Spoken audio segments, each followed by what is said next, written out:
السلام عليكم متابعينا الكرام، متابعي القناة، مرحبا بكم في فيديو جديد.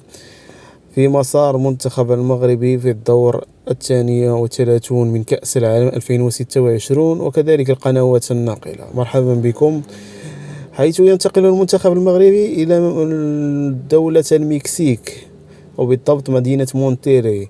المواجهة المرتقبة سوف تجمع المنتخب المغربي بمتصدر المجموعة السادسة بين السويد وكذلك اليابان، بالإضافة للمنتخب الهولندي.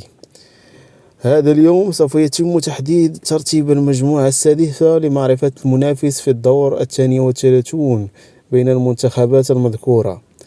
أما بالنسبة لموعد المقابلة القادمة في الدور 32 من كأس العالم 2026، يوم الثلاثاء يونيو 2026 في مدينة مونتيري المكسيكية، بحيث تنطلق المقابلة على الساعة 2 بمنتصف الليل بالتوقيت المغربي والساعة 4 بتوقيت السعودي، بالإضافة للتوقيت القطري.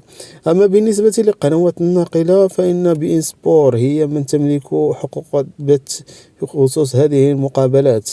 بإن سبورت 1 بالتعليق العربي، كما سوف يتم مشاهدة المنتخب المغربي على البراباقات بعض القنوات، كذلك بعض مواقع التواصل.